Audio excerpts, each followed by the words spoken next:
जब हम climate change की बात करते हैं तो इट इज़ नॉट नेचुरल। 2050 में हैदराबाद और एडजॉइनिंग एरियाज में शायद वीट की क्रॉप ना हो पाए। यहाँ से पानी बाहर के मुल्कों में क्रॉप चले जाती है, वर्चुअली वाटर उन कंट्रीज को चला जाता है। ये कैपिटलिज्म का जो स्टाइल है that is anti environmental, anti climate. So इस टेक्निकल नॉलेज को प्रैक्टिस में लाने के लिए एक awareness is also one of the things. Efforts की जा रही है गवर्नमेंट लेवल पे। एग्रीकल्चर एक्सटेंशन का स्टाफ की अपनी ट्रेनिंग की नीड्स होती हैं कि how to carry that message to the farming community. Resilience requires a lot of resources. अगर एक स्कूल की बिल्डिंग या एक हॉस्पिटल की बिल्डिंग गिर गई, उसको बना देना दोबारा, ये रेजिलियंस नहीं है। The communication doesn't have any call to action, तो आपको लगता है you can't do anything, it leads to eco anxiety. You need to tell people कि what exactly they're supposed to do. मौसमियाती जारहियत है ये इन्फॉर्मेशन। फुटप्रिंट अपना हर बंदा कम करने की कोशिश कर ले। मैं ये समझता हूँ कि क्लाइमेट चेंज इतना मुश्किल नहीं है। 3, 2, 1. Arif Gahir Saab, thank you so much for your time and welcome. Welcome for calling me in this your show. I'm really happy to talk about the climate change aspects. Thank you. So thoda sa just tell us a bit about your journey and how did you end up in this field that you are into now? I'm basically an agronomist cum agroclimatologist, and I started my career with the farmer advice. So I used to go to the farmers, give them advice about their crops, what sort of pests they are having, how they should grow their crops, and the basic knowledge from agriculture. After university, I acquired from the farmer fields, actually, by having in connection with them. Then I realized that climate variability is the real thing that needs to be addressed and no one is talking about. If the farmer is having good yield, then there is no market and the farmer is unhappy. And if the weather vagaries play its role, then there are no yields at the farmer fields. Even then, farmer says, Allah ki raza hai ji. तो I realized कि कुरान मजीद में तो अल्लाह ताला फरमाते हैं कि अल्लाह ताला ने इंसान को हिस्स दी है, सलाहियत दी है, अशरफुल मखलूक़ात बनाया है कि सोचो समझो, इन चीज़ों को एड्रेस करने की कोशिश करो। Then I realized कि जी क्लाइमेट वेरिएबिलिटी और क्लाइमेट चेंज के ऊपर ये काम जो है वो करना है। So luckily at that time this Global Change Impact Study Center was here. So I got a call from here that I can contribute to the activities. यहाँ से मैंने एग्रीकल्चर में, फूड सिक्योरिटी में क्लाइमेट चेंज के ऊपर जो impacts होते हैं उसका आगाज़ किया। क्रॉप सिमुलेशन मॉडलिंग के कॉन्सेप्ट से लेके आया और पाकिस्तान में फूड सिक्योरिटी के पहले जो सिनेरियोज से वो जनरेट किए। That's how I entered into business. उस वक्त कोई ज़्यादा अवेयरनेस नहीं थी लोगों में क्लाइमेट चेंज के हवाले से। Specially people were misconceiving weather with climate change, season with climate change. Climate change is beyond that. आज का मौसम क्लाइमेट चेंज नहीं है, एक सीज़न क्लाइमेट चेंज नहीं है। अगर हम वर्ल्ड मेट्रोलॉजिकल ऑर्गेनाइजेशन को देखें तो ये कहता है कि 30 इयर्स का जो नॉर्मल है वो एक क्लाइमेट चेंज का पीरियड कहलाता है। लॉन्गर पीरियड ऑफ टाइम आपका वेदर कैसे बिहेव कर रहा है, that is going to be called as the climate change. तो यहाँ से फिर मैंने अपने कैरियर का आगाज़ किया। फिर क्लाइमेट एंड एग्रीकल्चर से होता होता फिर ग्रीन हाउस गैस इन्वेंटरीज में, जैसे जैसे सीनियर होता गया ऑफिस की मैनेजमेंट में, MRV सेटअप्स में और क्लाइमेट चेंज की इवन नेगोशिएशंस में। I am part of in climate change negotiation since last 6 or 7 years. It's interesting actually, like आमतौर पे we do have this general knowledge about things like कि climate का जो impact है वो broader scale पे किस किस्म का हो सकता है। Rising sea levels के बारे में बात होती है, increase in temperature by end of this century by 2 degrees 3 degrees Celsius की बात होती है। तो इसके बारे में थोड़ा सा बताएं कि like how it affects the lives overall in general. देखिए, जब हम क्लाइमेट चेंज की बात करते हैं तो we use the word anthropogenic. Human kind is responsible for it. अब वो आपके फॉसल फ्यूल के यूज की वजह से है ग्रीन हाउस गैसेस में, या आपके लैंड यूज के चेंज की वजह से है। In any case we as humans are responsible for it and its impacts are long lasting. Its impacts are on every sector of life. आप वाटर रिसोर्सेज के ऊपर बात कर लें, आप either there is too much water in terms of flooding, or either there is no water, Yeah. droughts. आप agriculture में आ जाएं, क्रॉप प्रोडक्शन में इम्पैक्ट है, उसकी क्वालिटी में इम्पैक्ट है, उसकी वैल्यू चेन के ऊपर इम्पैक्ट्स हैं, even on the consumption patterns of those commodities, उसके ऊपर इम्पैक्ट है. That leads to the health impacts, malnourishment जिसे बोलते हैं या अंडर नरिशमेंट जिसे बोलते हैं. फिर अकरेंस ऑफ डिजीजेस, आज से कुछ 100 साल पहले होती थी मलेरिया, फिर वो उसकी एक प्रीएम्प्टिव किस्म की टैबलेट निकाल ली, malaria is recurring.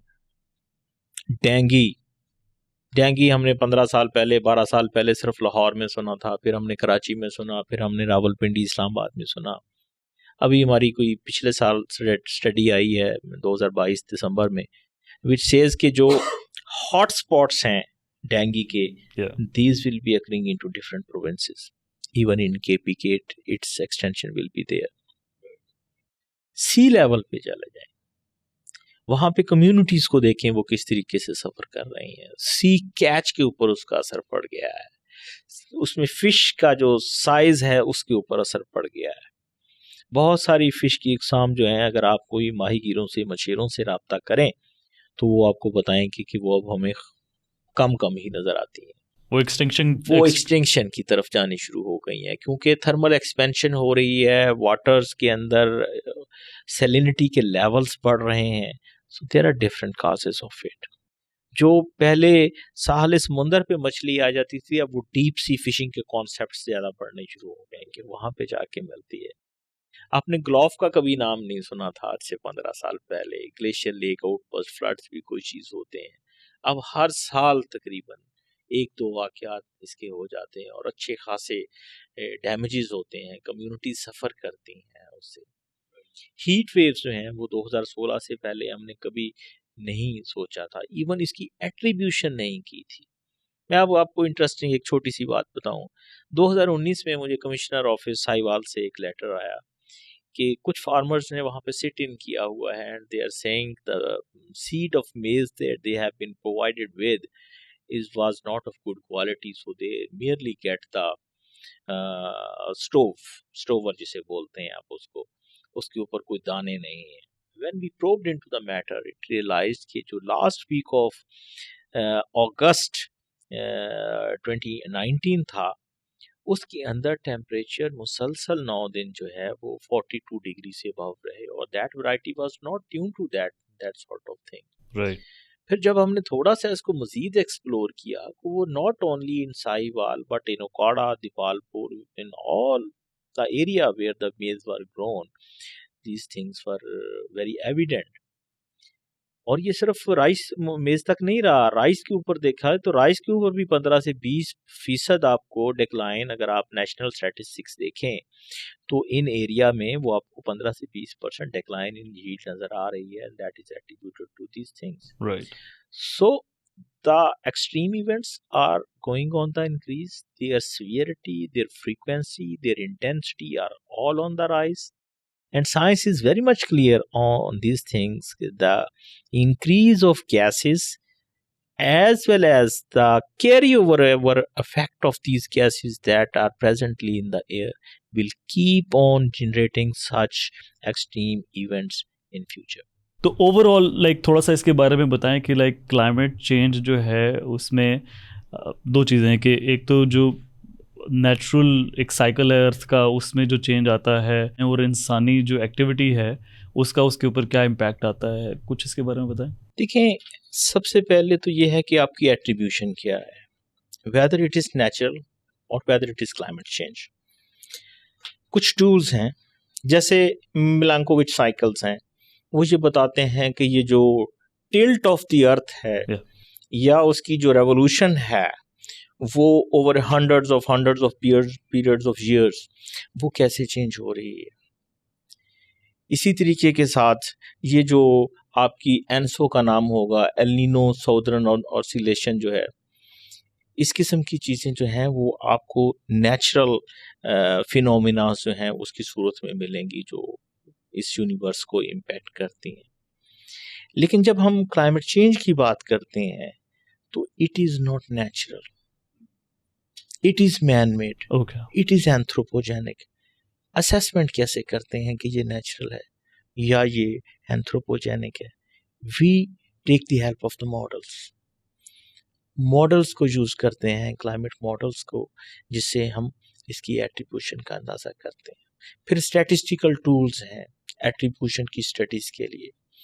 Then I score studies हैं, पेरियो क्लाइमेटिक स्टडीज़ जिसे बोलते हैं कि आपने किसी ग्लेशियर से कोई सैंपल ले लिया, उससे अंदाज़ा किया कि आज से थाउजेंड ऑफ ईयर्स बैक इस वक्त सा कार्बन डाइऑक्साइड कितनी थी और उसके रिलेशन में टेम्परेचर कितना था।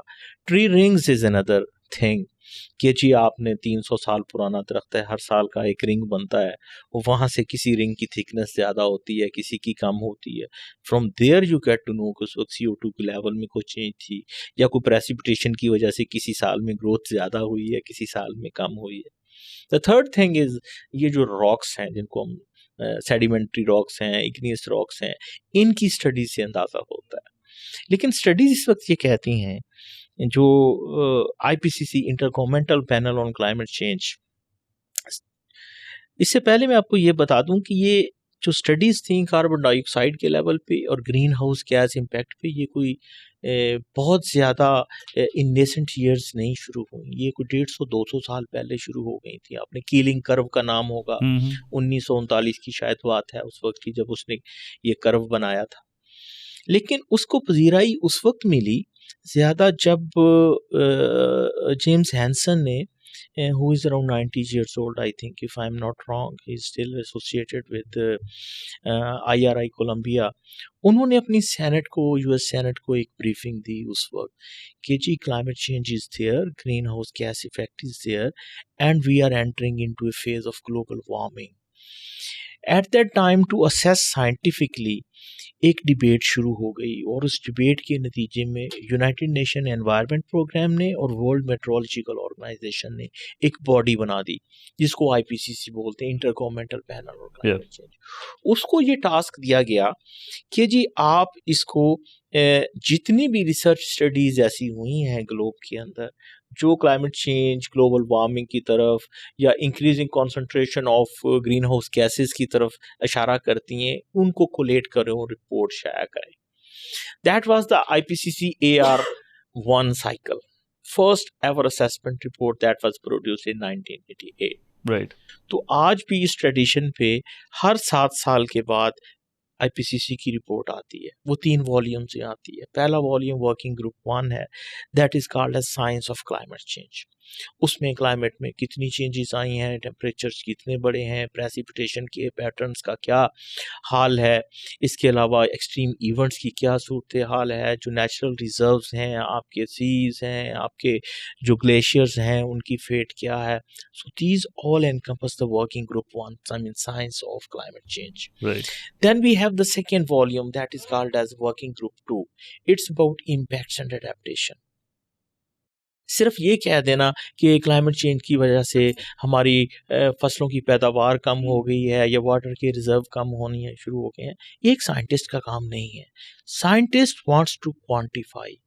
मेरा ये कहना है कि जब तक किसी ज़ख्म की गहराई का अंदाज़ा ना हो, उस वक्त एक डॉक्टर डिसाइड नहीं कर सकता कि इसको एक सिंपल ऑइंटमेंट से इसका ज़ख्म हील हो जाएगा या इसको स्टिच लगाने पड़ेंगे या उससे भी कोई बड़ी सर्जरी की नीड होगी।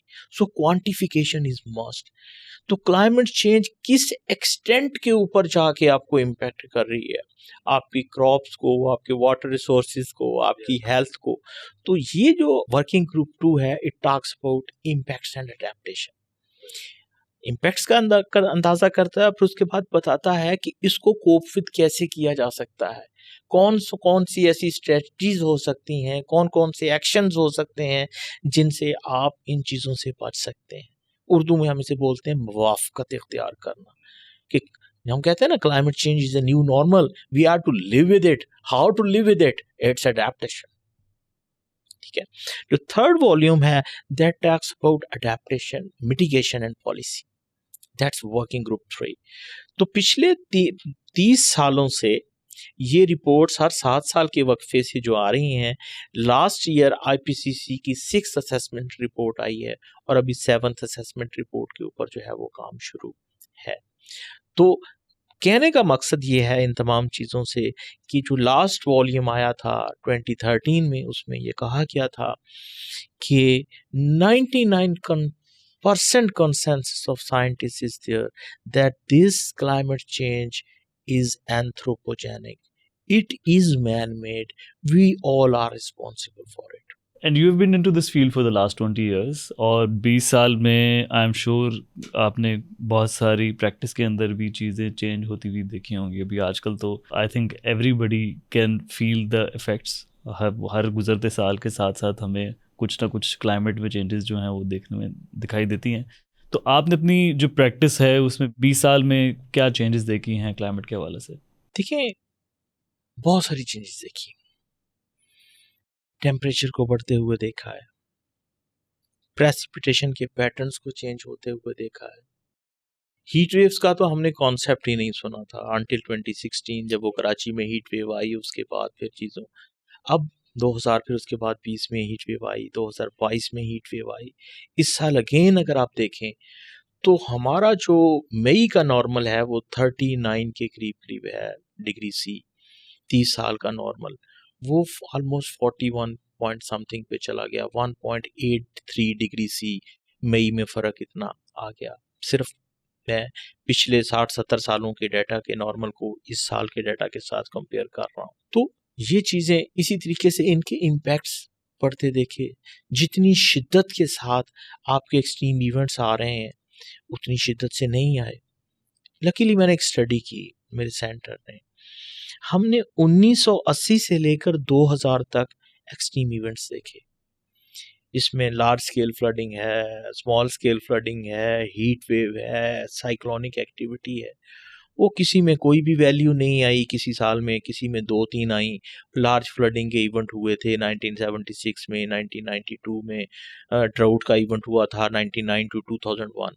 So these were the things. फिर इसी चीज़ को मैंने 2001 से लेकर 2023 तक किया। वो जो मेरा चार्ट था अगर मैं आपके साथ शेयर करूं तो जो एक्सट्रीम इवेंट्स हैं वो 5 to 6 टाइम्स बढ़ गए। अब हीट वेव भी है, साइक्लोनिक एक्टिविटी भी है। आज से 20 साल पहले आपने नहीं कभी सुना होगा कि जी वो फलानी समुद्र में वहाँ पे साइक्लोन आ रहा है। ठीक है, अब हर साल दुनिया के किसी ना किसी हिस्से में एक तो साइक्लोनिक एक्टिविटी, ऐसे साइक्लोन बड़े आते हैं जो अच्छी खासे डिजास्टर्स जो हैं वो कर जाते हैं। हीट वेव के इम्पैक्ट फिर वाटर रिसोर्सेज के ऊपर, आपकी एग्रीकल्चर के ऊपर, pandemics. Have anyone heard of dengue 10 years or 15 years before? No. तो इस तरीके की बहुत सारी चीज़ें हैं जो प्रैक्टिकली मैंने रियलाइज़ की हैं। एट टाइम्स आई फील कि यार मैंने तो क्लाइमेट चेंज की वजह से अपने इस होल सिस्टम को डिटीरियोरेट होते देखा है। सम टाइम आई फील एक वो एक होता है ना, ग्रिम का एहसास होता है, दुख का एहसास होता है कि perhaps we have failed in telling to the broader audience that the climate change is going to impact us in a such a drastic way that it will eat up of lives and these sort of things। तो इसकी वगैरिस बहुत ज़्यादा हैं। Glaciers का melt होना, ग्लोफ के events होना, communities का डिस्प्लेस होना, माइग्रेशंस की बातें जो हैं, फिर उसकी इन तमाम चीज़ों की वजह से लोगों का डिप्रेशंस में आ जाना, लाइवलीहुड का छिन जाना। बहुत सारे लोग सिर्फ इस वजह से कि उनके इलाके में पानी नहीं है, the temperatures are going to be harsh, वो they are no longer, their lands are not supportive कि वो जी उसमें से क्रॉप्स प्रोड्यूस कर सकें। सो ये बहुत सारी चीज़ें, मैं ग्लोबल स्केल की बात नहीं कर रहा हूँ, मैं तो अपने इर्द गिर्द की बात कर रहा हूँ, पाकिस्तान की बात कर रहा हूँ। तो बहुत सारी चीज़ें जो हैं वो हमारे सामने एविडेंट है। और चूँकि आपका ज़्यादा जो काम भी रहा है वो एग्रीकल्चर से रिलेटेड मुंसलिक रहा है, तो when it comes to agriculture का जो के ऊपर जो इम्पैक्ट है क्लाइमेट चेंज का, उसके ऊपर कुछ बताएं कि like how exactly it is impacting. देखिए, हमारे पास जो पहले चीज़ें होती थी ना, हम देखते थे चीज़ों को वो सिर्फ क्लाइमेट वेरिएबिलिटी के कॉन्टेक्स्ट में देखते थे। ईयर टू ईयर वेरिएशन कितनी आ गई है, चेंजेस कितनी आई हैं टेम्परेचर में। पिछले साल टेम्परेचर हार्श हो गए तो यील्ड्स नहीं हुई, इस साल टेम्परेचर्स अच्छे रहे या बारिशें ज़्यादा अच्छी हो गई तो क्रॉप बेहतर हो गई। वीट की मैं अगर मिसाल लूँ, क्लाइमेट चेंज साइंटिस्ट के लिए ये चीज़ें नहीं हैं। क्लाइमेट चेंज का जो एक्सपर्ट है वो लॉन्गर पर्सपेक्टिव में चीज़ों को देखता है। हमारी बहुत सारी स्टडीज़ हैं climate change and food security पे। हमारी स्टडीज़ ये बताती हैं कि अगर global temperature by the end of this century will rise to 4.2 degree C, Pakistan में वो 5.1 डिग्री सी पे पहुंच जाएगा। पाकिस्तान और इस किस्म की कंट्रीज जो सब ट्रॉपिक्स जोन में बैठे हुए हैं, वो बेसिकली जो है हीट सरप्लस जोन में होते हैं। वहाँ पे टेम्परेचर के इम्पैक्ट्स जो होते हैं, टेम्परेचर की increase as well as their impacts, वो जो साइड के कंट्रीज हैं जो ट्रॉपिक्स में नहीं आते, जो सब ट्रॉपिक्स में नहीं आते, उनसे ज़्यादा होते हैं। तो दैट इज़ द रीज़न कि पाकिस्तान में और ग्लोबल एवरेज में फ़र्क जो है वो क्यों है। अब आते हैं इसके इम्पैक्ट्स की तरफ। जो टेम्परेचर्स हैं और जो प्रेसिपिटेशन है वो आपके क्रॉपिंग कैलेंडर को सेट करते हैं। जैसे हमने रबी और खरीफ के कॉन्सेप्ट वज़े किए हुए हैं कि नवंबर अक्टूबर से रबी शुरू होगा, वो अप्रैल में ख़त्म हो जाएगा, और अप्रैल मई से खरीफ शुरू होगा और उससे बाद वो जाके अक्टूबर में ख़त्म हो जाएगा। उस लिहाज से क्रॉप की बाइफरकेशन की हुई है हमने कि अक्टूबर में हम वीट लगाते हैं, वो अप्रैल में मैच्योर हो जाती है, मार्च के एंड में और अप्रैल में, और उसके बाद फिर हम जो कॉटन लगाते हैं, शुगर केन लगाते हैं या राइस लगाते हैं। टेम्परेचर के बढ़ने से जो वैरायटीज़ हैं उसके थ्रेशोल्ड्स टेम्परेचर के एक होते हैं कि हर क्रॉप को एक ख़ास ग्रोइंग स्टेज के ऊपर एक ख़ास रिक्वायरमेंट होती है टेम्परेचर। बिल्कुल ठीक। जैसे मैं ये कहूँ कि जो 32 डिग्री टेम्परेचर है वो वीट में फ्लावरिंग के लिए जो है वो थ्रेशोल्ड माना जाता है। अगर इससे ज़्यादा हो जाए तो आपकी वीट में फ्लावरिंग मुतासर होगी, जो यूजुअली मार्च के फर्स्ट वीक में होती है। एंड यू हैव सीन कि मार्च के अंदर हीट वेव्स आनी शुरू हो गई हैं। इसी तरीके से हमारी स्टडीज़ जो हैं वो मैच्योरिटी के ऊपर भी हैं। मैच्योरिटी के लिए वीट को टेम्परेचर का जो थ्रेशोल्ड है वो 38 डिग्री सी है। हमारी स्टडीज़ ने ये देखा है कि नंबर ऑफ जो हीट डेज हैं जिनमें टेम्परेचर 38 डिग्री से एक्सीड कर जाता है वो आहिस्ता आहिस्ता बढ़ रहे हैं। Unfortunately, one of our studies says कि with the present germplasm of the wheat, जो इस वक्त वैरायटीज़ हमारे ज़ेर इस्तेमाल हैं, 2050 में हैदराबाद और एडजॉइनिंग एरियाज़ में शायद वीट की क्रॉप ना हो पाए। This is very alarming situation. जब हम टिपिंग पॉइंट्स की बात करते हैं क्लाइमेट और एग्रीकल्चर के पर्सपेक्टिव से या क्लाइमेट चेंज के पर्सपेक्टिव से सिर्फ, तो सबसे पहले तो उसमें जो चीज़ आती है वो stress on water, that is the first thing. Second thing is the impacts on agriculture productivity and food security. Third one is the impacts on climate change, impacts of climate change on health. Fourth one पे जो चीज़ आती है वो आपकी जो biodiversity है, flora and fauna है, उसके ऊपर इम्पैक्ट्स आने शुरू हो जाते हैं। And the sixth one, the last one, unfortunately, that is called as collapse of ecosystems. तो ये चारों चीज़ें क्या, heightened water insecurity, increased food security issues, increased incidence of pests and diseases, ये चीज़ें क्या हम अपनी लाइफ के ऊपर नहीं देख रहे? क्या हर साल 6 से 7 स्पीशीज़ जो हैं वो एक्सटिंक्ट नहीं हो रही? तो अनफॉर्चुनेटली ये चारों चीज़ें तो हमने देख ली हैं and we are heading towards a collapse of ecosystem. Right. ये जो ह्यूमन डेवलपमेंट रिपोर्ट थी 2010 की, उसके अंदर इन टिपिंग पॉइंट्स का जिक्र था, और मैंने अपनी ज़िंदगी में ये तमाम 4 चीज़ों को अपने होते हुए देखा है। हम छोटे होते थे, गांव में होते थे, तो यकीन जाने वो गांव में वो जैसा पानी मिलता था पी लेते थे, वो छपड़ों का पानी भी होता था। अब हर बंदे ने नेस्ले की बोतल पकड़ी हुई है।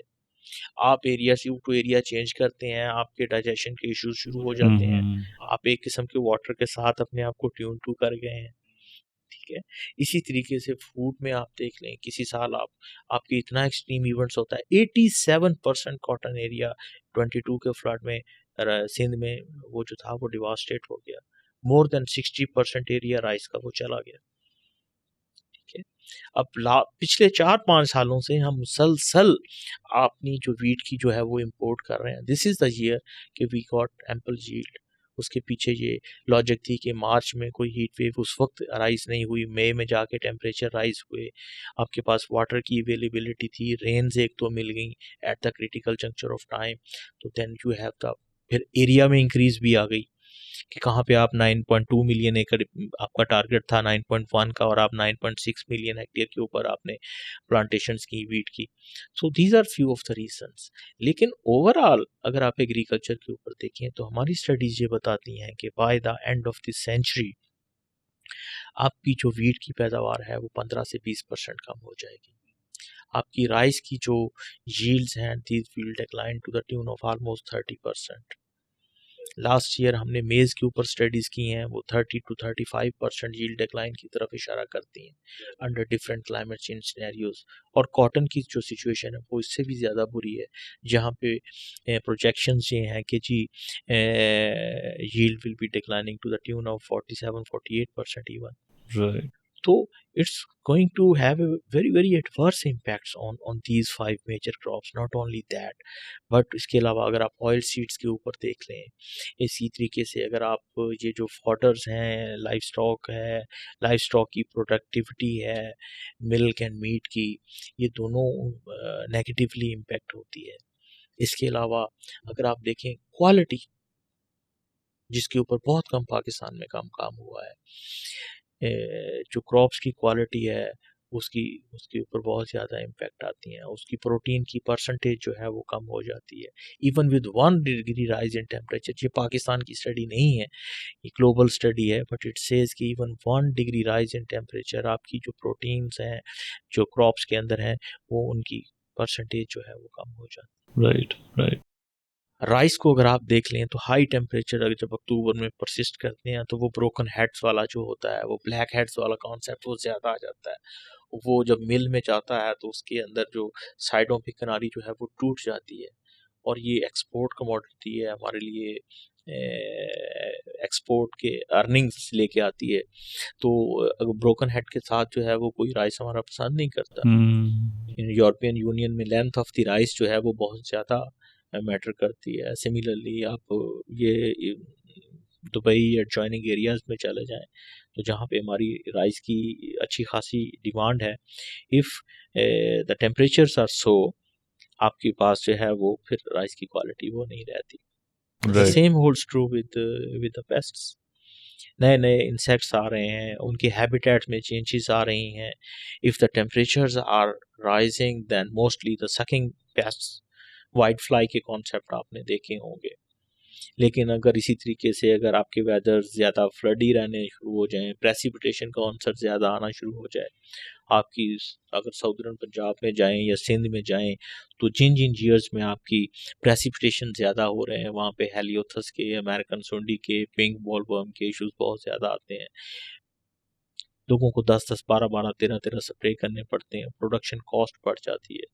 So all these attributions are true to climate change. It actually did not occur to me also कि climate change का जो impact है वो agriculture के ऊपर क्या हो सकता है, until I was like working on a documentary जिसमें we were covering European Union led initiatives in the northern areas, और वहाँ पर I got to know कि जो क्लाइमेट के चेंज होने की वजह से जो यील्ड प्रोडक्शन है उसके ऊपर किस तरह से चीज़ें मुतासिर हो रही हैं, and how it then effects the livelihoods of many people जो इससे मुतासिर होते हैं। जो मिटिगेशन स्ट्रेटजीज़ भी बहुत सारी जो हम डिप्लॉय करने की कोशिश करते हैं उसमें भी शॉर्ट टर्म फिक्सेस तो मौजूद हैं, हो सकता है कि वो यील्ड प्रोडक्शन बेहतर कर दे के लिए, तो वो उसका भी नुकसान है। तो इसका कोई परमानेंट सोल्यूशन हमारे पास मौजूद नहीं है टू इम्प्रूव द यील्ड। देखें, इसको हम कहते हैं मैल एडेप्टेशन। या हमने कोशिश की, वीट की पैदावार कम है, फूड सिक्योरिटी के कंसर्न्स हैं, ग्रीन रेवोल्यूशन आया, नई वैरायटीज़ आई, मैक्सी पाक वैरायटीज़, फिर पाक 81 बन गई, और इस तरीके से हमारी जो यील्ड्स थी वो उनमें मैसिव बूस्ट आया, 3 to 5 टाइम्स बूस्ट आ गया। पहले हमारी पैदावार होती थी कोई 8 मान, 9 मान, 7 मान, आज से 40-50 साल पहले। जब ग्रीन रेवोल्यूशन आया तो वो पैदावार चली गई 30-40 मान के, बहुत बड़ा है। लेकिन this all attribution is due to use of fertilisers. ठीक है, हमने फर्टिलाइजर डालना शुरू कर दिया, nitrogenous fertiliser, potassic fertiliser, phosphorus fertilisers. अब रिसर्च ये कहती है कि non judicious use of fertiliser की वजह से हमारी पैदावार तो बढ़ी है, इसमें तो कोई शक नहीं है। वो इसलिए क्योंकि हमें ज़रूरत थी, हमारी आबादी तेज़ी के साथ बढ़ रही थी, लेकिन these have played adversely with our system. Agriculture की जब हम बात करें तो 3 चीज़ें हमारे जहन में आती हैं। नंबर 1 फूड सिक्योरिटी, नंबर 2 आपकी जो economic benefits that you draw from agriculture, and the third one is the environmental impacts. Agriculture वो फील्ड है जो कि ना सिर्फ क्लाइमेट चेंज से मुतासर होता है बल्कि क्लाइमेट चेंज को मुतासर भी करता है। ठीक है, जब हमने ये नाइट्रोजनस खादों का इस्तेमाल ज्यादा कर दिया तो either it will leach down, जमीन से होती हुई वाटर बॉडीज में जाएगी और वहां पे यूट्रोफिकेशन शुरू हो जाएगी, OLG, फंजाई और इस किस्म की चीजें शुरू हो जाएंगी। We have polluted the soil, we have polluted the water bodies, that's why the water is not fit for our drinking. If it is not going into the soil, it volatilized into the air, nitrous oxide emissions. और nitrous oxide का global warming potential is 278 times higher than carbon dioxide. Right. Methane का 28 times higher है और इसका 278 times higher है, इसका Right. जो carbon dioxide का। तो ये जो चीजें हैं एग्रीकल्चर की, जो हमने पैदावार बढ़ाने के लिए जो यूज की थी, उनके नेगेटिव इम्पैक्ट आने शुरू हो। फिर वो हमारे कुछ, वो आप जिसे कह लें मिथ्स हैं, कुछ हमने सूडो किस्म की चीजें क्रिएट की हुई हैं, जैसे दब के वाते राज के खा, पंजाबी में बोलते हैं, more you are tilling the soil and more productive it will be, but you know by extensive cultivation of soil, you are not only adding into the soil particles into the air, but as well as the increase of the carbon dioxide that is deposited into the soil, it goes into the air. Right. जो आपकी second, अगर हम agriculture की बात करें तो जो आपका second major source of emission है वो सॉइल की मैनेजमेंट के साथ रिलेटेड है। इसीलिए आपने कॉन्सेप्ट सुने होंगे, लीस्ट टिलेज के कॉन्सेप्ट है, जीरो टिलेज का कॉन्सेप्ट है, कि सॉइल को लीस्ट डिस्टर्ब करें। क्लाइमेट चेंज इम्पैक्ट हो रही है एग्रीकल्चर की वजह से, उन चीज़ों को भी मिनिमाइज करने की कोशिश करें। तो मतलब आमतौर पे इसका प्रैक्टिस में हल क्या सोचा जाता है, या क्या मतलब what are we doing to control this whole thing? It becomes like a paradox. मतलब एक तरफ हमें यील्ड प्रोडक्शन ज़्यादा चाहिए बिकॉज हमारी बहुत सारे लोगों का लाइवलीहुड भी उसके साथ मुंसलिक है, but at the same time we are polluting the environment as well. तो इसका क्या सोल्यूशन, वे फॉरवर्ड क्या है इसके लिए? सर देखिए, it's a very complex situation. आपकी पॉपुलेशन की, एग्रीकल्चर ने ग्रोथ की है, we must have to admit it, लेकिन नॉट एट द पेस कि जिसके ऊपर आपकी पॉपुलेशन बढ़ी है या जिसके ऊपर आपकी ग़िज़ाई ज़रूरियात बढ़ी हैं। आपकी एग्रीकल्चर की ग्रोथ अगर 1.5%, 1.8% है, तो आपकी जो पॉपुलेशन की ग्रोथ है वो 2.5-4% है। सेकेंडली, जो फूड की प्रेफरेंसेस हैं वो चेंज हो गई हैं। पहले लोगों को 2200-2300 कैलोरीज नहीं मिलती थी, आज पाकिस्तान का हर 7वां बंदा मोटा बंदा है, ओबीस है, he is taking calories more than his need. लेकिन दिस डजंट मीन कि पाकिस्तान फूड सिक्योर है। Pakistan is still a food insecure country. Pakistan का जो नेशनल न्यूट्रिशन सर्वे है वो ये बताता है कि हमारी 37% population is still food insecure, and we have micronutrient deficiencies in the children under 5. Iron की डेफिशिएंसी, जिंक की डेफिशिएंसी, वेस्टिंग के इश्यूज हैं, स्टंटिंग के इश्यूज हैं चिल्ड्रन के अंदर। तो जो फ्यूचर है हमारा, बच्चे जिसे हम कौम का मुस्तकबिल कहते हैं, इफ अगर उनकी कॉग्निटिव कैपेबिलिटीज नहीं होंगी, how they will be able to compete with the rest of the world? Yeah. ठीक है, this is the third challenge. And the fourth challenge is the climate change. Challenge सिर्फ यही नहीं है कि आपने जो है वो मुवाफ़क़त इख्तियार करनी है क्लाइमेट की वगैरह, इसके अगेंस्ट एग्रीकल्चर को प्रिपेयर करना है, अपनी यील्ड को कम नहीं होने देना बल्कि यील्ड को बढ़ाना है, सिस्टम के अंदर रेजिलियंस लेके आनी है. और ना सिर्फ ये कि जनाब आपने जो एग्रीकल्चर की इमिशंस हैं, agriculture, forestry and land use की, उनको कम करना है. जो असल चैलेंज ये है कि जो अभी तक आपने अडेप्टेशन की स्ट्रेटजीज आपने इख्तियार की हैं, जैसे कि चेंजिंग इन क्रॉपिंग विंडो है, या फर्टिलाइज़र और वाटर के एप्लीकेशन की अमाउंट की एडजस्टमेंट है, या सीड रेट की एडजस्टमेंट है, जिनको हम एग्रोनॉमिक मैनेजमेंट स्ट्रेटजीज कहते हैं. These are not going to work under the circumstances where we are thinking of increase in temperatures around 5 degree C. ये तो आधे 1 डिग्री तक की टेम्परेचर की जो चेंजेस हैं उनको फोरपियर कर सकते हैं. We need to evolve the breeding programs जो उस वक्त के तकाज़ों के लिए हो. एक वैरायटी को आपके फार्मर एंड तक आने में, टेक्नोलॉजी साइकिल के कंप्लीट होने में 15 से 20 साल लगते हैं. वैरायटी डेवलपमेंट, आल्दो ये आजकल जेनेटिक इंजीनियरिंग और इस किस्म की चीज़ें आ गई हैं, जो वैरायटी पहले हम 10-12 साल में एक इवॉल्व करते थे, अब वो 3-4-5 साल में हो जाती है. लेकिन स्टिल एक लाइन को डेवलप करना, उसको अप्रूव करना, उसको फार्मर फील्ड को देना, एंड देन उसको फार्मर फील्ड में प्रॉपरली एम्बेड हो रही है, वो रिजल्ट दे रही है अगेंस्ट टेम्परेचर, अगेंस्ट आपकी मॉइस्चर स्ट्रेस, इन चीज़ों के ऊपर. तो वो ऐसा ब्रीडिंग प्रोग्राम हमें लेके आने की ज़रूरत है जो हमारे कंट्री को प्रिपेयर करे कि आने वाले 20-30 सालों में if we are anticipating 2 to 3 degree rise in temperature, उस वक्त ये agronomic management strategies will not work. Then you have to bring a significant change in your gene pool of different varieties, not only for crops but as well as for livestock.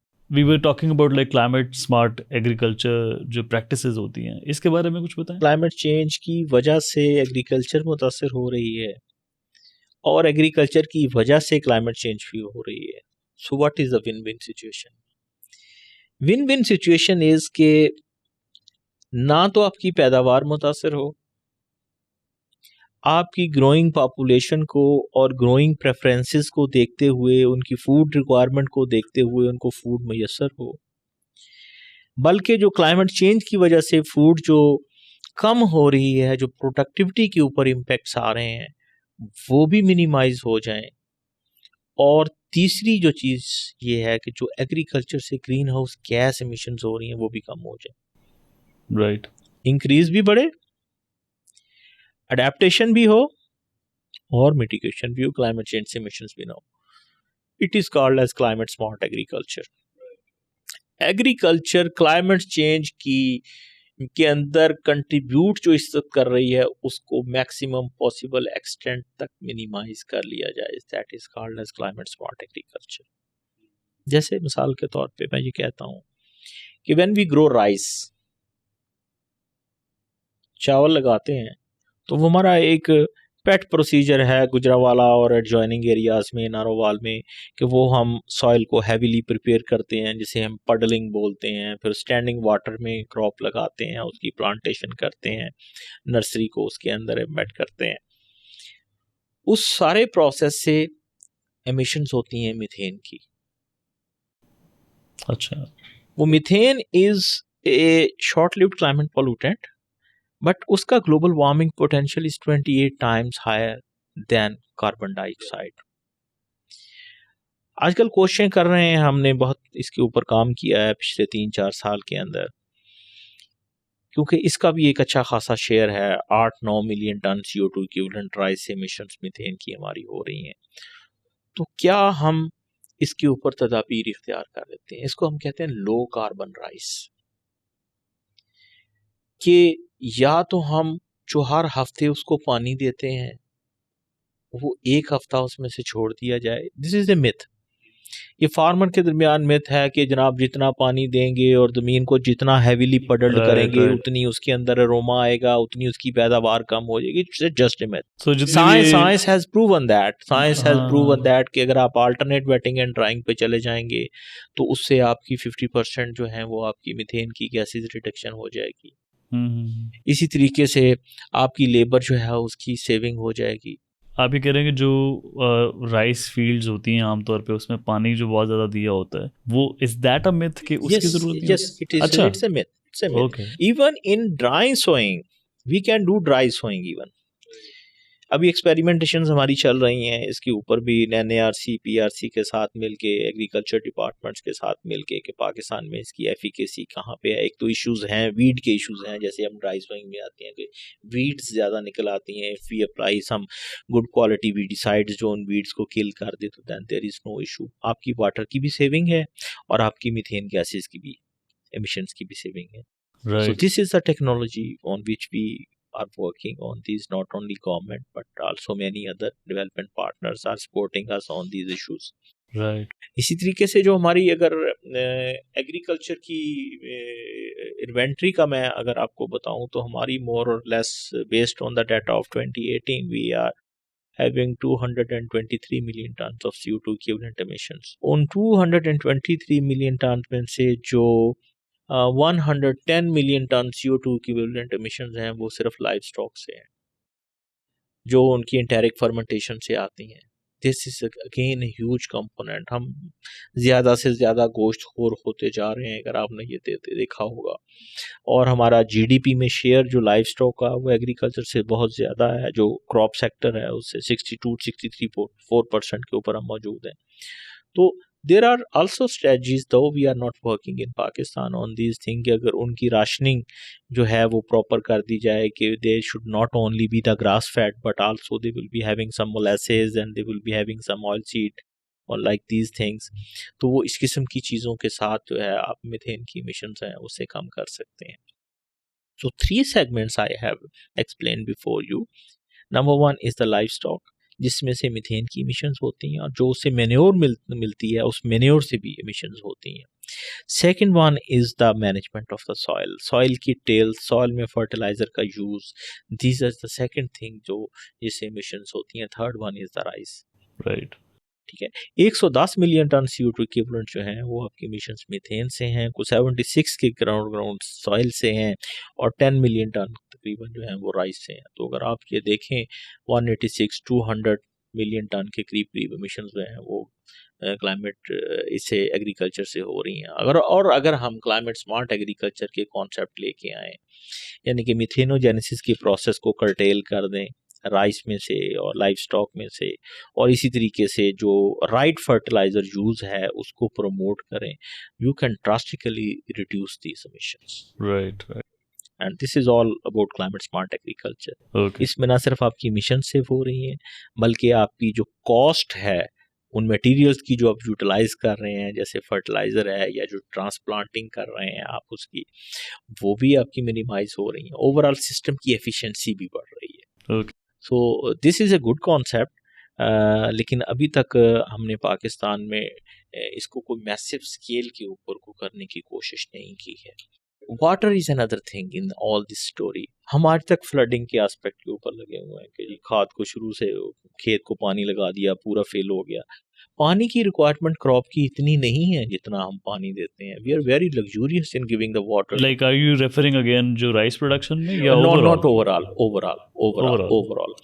जो आपकी consumptive use of water है wheat में वो 300 millimetre के करीब है। हम उसका 3 गुना पानी देते हैं। अच्छा, अगर अगेन हम ये फ्रेश वाटर है, लाइक जो आई एम नॉट श्योर, मतलब जाहिर है वो सॉइल में नीचे जाता है या आबी बुखारात बनता है, तो वो मे बी लाइक वो रिसाइकल तो होता है। दिस इज अनदर डिबेट कि हाइड्रोलॉजिकल साइकिल है एक, वो उसी हाइड्रोलॉजिकल साइकिल का एक हिस्सा रहता है। ये दिस इज अनदर डिबेट। लेकिन the way we are using the water और उसकी रिप्लेनिशमेंट नहीं है। रिप्लेनिशमेंट इसलिए नहीं मैं कह रहा कि देखें, आपका किसी दौर में 100% आज से 30 साल पहले जो था, 40 साल पहले, वो कैनाल वाटर के ऊपर आपकी सारी राइट क्रॉप थी। फिर उसके बाद हमने मैकेनाइजेशन को प्रमोट किया, लोगों ने ट्यूबवेल्स लगाए। अब ट्यूबवेल से वाटर एक्सट्रैक्शन का जो शेयर है वो सरफेस वाटर से बढ़ गया है, जिसकी रिप्लेनिशमेंट नहीं हो रही। आप सो वो कितने वाटर टेबल्स जो हैं वो वाटर टेबल्स रिड्यूस होते आपके जाएंगे। डाउन होते जा अच्छा रहे हैं अच्छा अच्छा आपके। अच्छा अच्छा।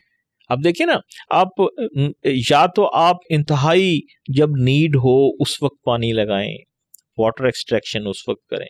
पानी लगा रहे हैं, उससे पैदा क्या कर रहे हैं? चीनी, शुगर केन लगा रहे हैं, जो वाटर रिक्वायरिंग क्रॉप है। राइट हम शुगर बीट पे भी जा सकते हैं। हम अपने क्रॉपिंग जो पैटर्न है उसको सेट नहीं कर पाए आज तक।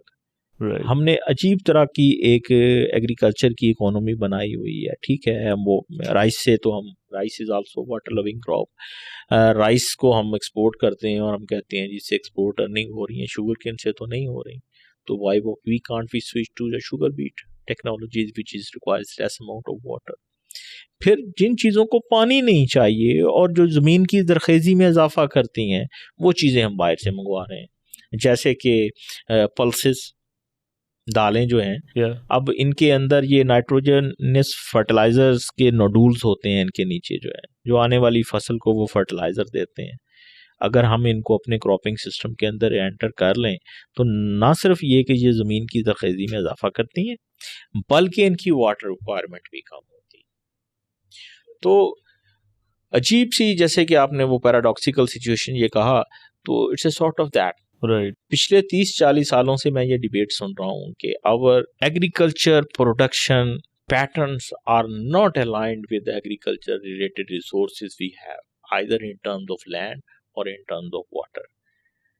I mean, we are a water scarce country, but our crops are water luxurious. या We are entering into the virtual water trade. यहाँ से पानी बाहर के मुल्कों में क्रॉप चले जाती है, वर्चुअली वाटर उन कंट्रीज को चला जाता है। तो हमें क्रॉपिंग कैलेंडर को भी देखना है, इन तमाम चीज़ों को देखते हुए सॉइल की एफिकेसी को भी देखना है टू प्रोड्यूस द यील्ड्स। तो इसलिए जब तक सॉइल को आप एग्जॉस्टिव से रेस्टोरेटिव मोड में नहीं लेके आएंगे, तो उस वक्त तक आपकी जो सॉइल की इनहेरेंट कैपेबिलिटीज हैं जो प्रोड्यूस करने की, वो कम से कम होती चले जाएंगी।